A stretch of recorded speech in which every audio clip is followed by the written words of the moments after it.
going on? What's going on? All right, you see the title. You know what time it is.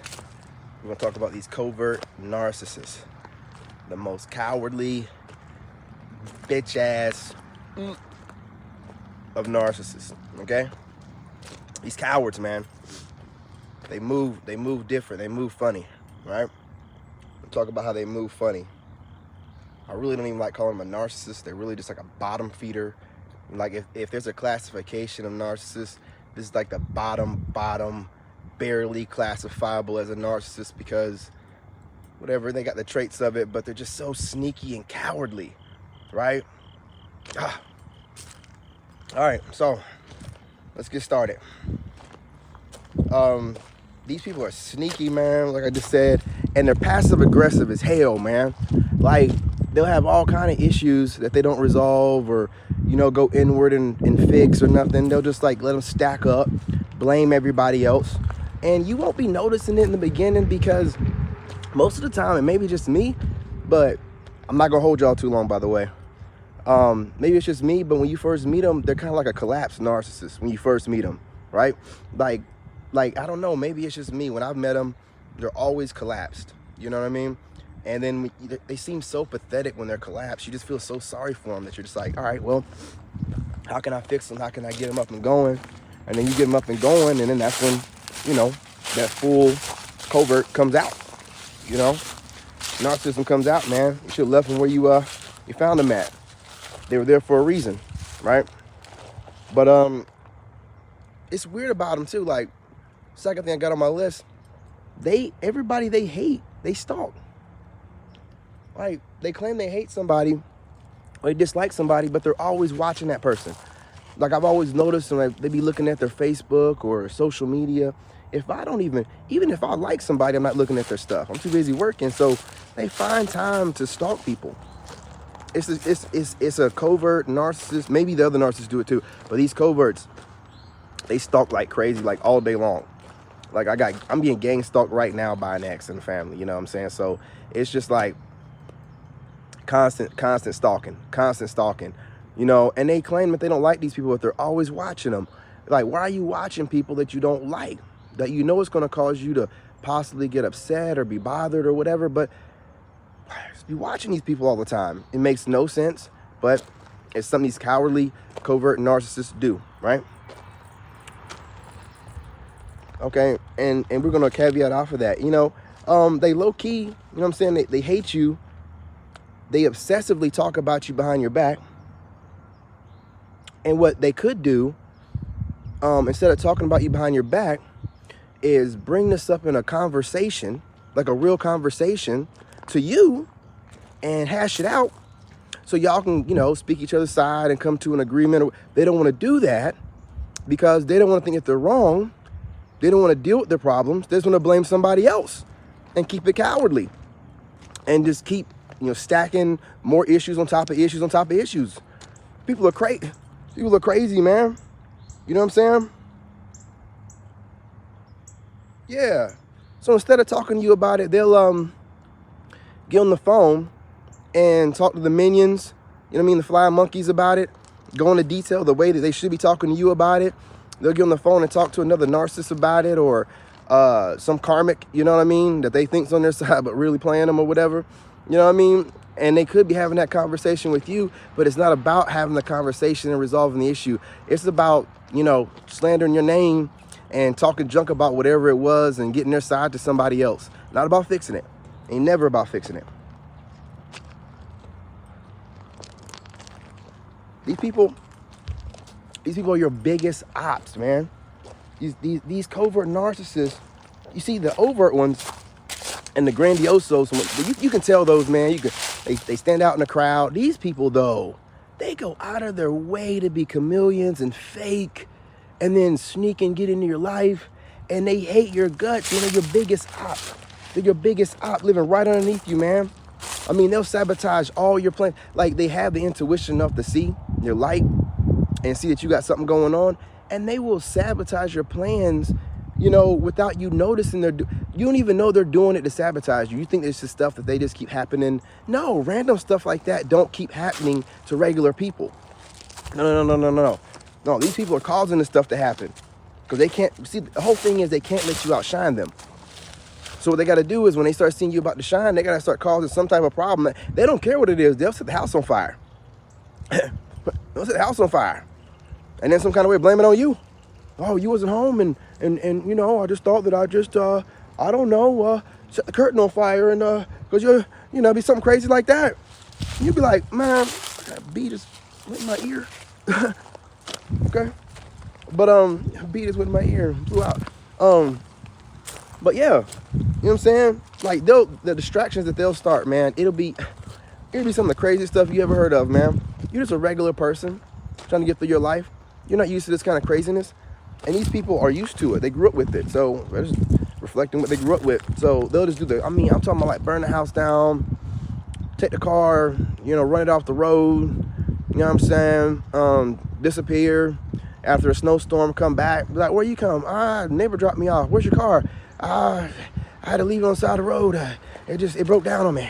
Like, BMW broke down on the side of the road. Yeah, you know. And then you never get the BMW back.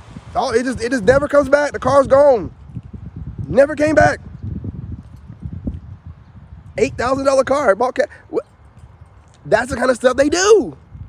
They gotta always cause drama, man. It's the craziest thing in the world. It's the craziest thing in the world, man. And then, like, let's caveat off of that, man. They're obsessed with being in their phone. Now, I know they're cheating in their phone, but it's more than that, man. Like, that phone, like, that's really their lover, man. That phone is really their other half. It really is. That phone is like their everything. Like they have everything in that phone, pictures in that phone. Let some of them pictures that they had from previous exes or previous relationships or, you know, old family pictures or whatever, let it get deleted off of one of those phones they got. Man, they will have a doggone breakdown. They'll have a collapse. Like, they live out that phone. It's disgusting, man. They do everything. Because, you know, a narc, they just need supply. And then get supply through the phone. I mean, it's just as good as getting off. They're getting off on it the same as anybody else would. Like that has somebody in person and they're doing something with them.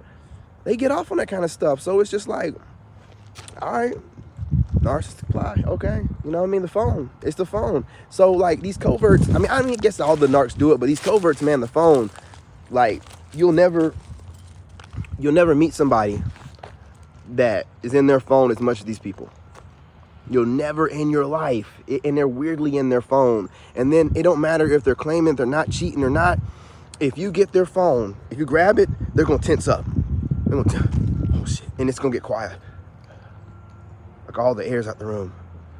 And you're gonna be like, are you okay? Yeah. Well, I'm just gonna go through your phone a little bit. Yeah, go ahead, it's fine. Start going through it a little bit. I mean, in the air, it's so tense. It's like, all right, I don't need to go through it anymore. I figure I know what's going on. Man, here's your phone back. It's so tense. Oh, no, go ahead and go through it. I can't, man. It's so weird in here. You got to sit over me? Like, you got to guard the phone while I'm going? Like, what is... No, man. It's too much, man. It's too much. I ain't even... No, man. Nah. So that phone game is weird. Just like, if you got anybody in their phone like that, man, like, there's some narcissism going on there, but it might not be just regular narcissism. It might just be like, not just regular narcissists. It might be these coverts, and these coverts are like, they're not regular. Like, they're a special kind of narcissist. They're very cowardly, very sneaky. They don't have no empathy. They have no empathy. They have no empathy whatsoever. And they're looking at me like I'm crazy. They have no empathy whatsoever. You know what I mean? But their ego, it's a special kind of person. Where's this black cat come from? Everywhere I go, I have black cats pop out of nowhere and start living around my house. Like, man, sorry, got distracted, man. But I mean, it's crazy, man. So let's move on. They love to keep you confused, man. So, like, when you're coming up with ideas and your stuff, you're coming up with ideas and your plans and stuff, and you're mentioning them out loud, they'll like just throw like a bomb in there. Like, they'll say something weird. You be talking, and then they'll get quiet. You'll be like, so, and they'll be like, I mean, are you sure? Man, the way they gaslight you like that, man, you know, you be like, about what? I'm like, well, and then they start giving you all of what they think, and you shouldn't be listening to what anybody thinks whenever you come up with your ideas. But this is what they'll do as far as they always have to, these coverts, they got to tear you down, man, because they cannot let you come up with any good ideas on your own. They are not going to let you do that. Can't do it. Bees over here, man. And let's go and finish it off with this last one, because I don't want to hold y'all too long. But with they feel like they're special, right? They feel like they're special, and I guess all narcissists do. But these coverts, they don't have nothing special about their life. They've done nothing in their life that can be deemed as very special, but they feel like they're the most special thing in the world. You know what I mean? And it's just like, whoa, okay, where are you getting this from? What makes you feel this way? What have you done in your life that they have nothing to prove that they've done anything special? All they do is attach themselves to you or any other chosen one, you know, and since you're like their property, basically like a degree, then they feel special based off of your academic or any kind of achievements you have going on, you know. So at that point, you know, your achievements are their achievements, and that's going to boost and build their self-esteem. I'm telling you, I'm telling y'all, that's how they think.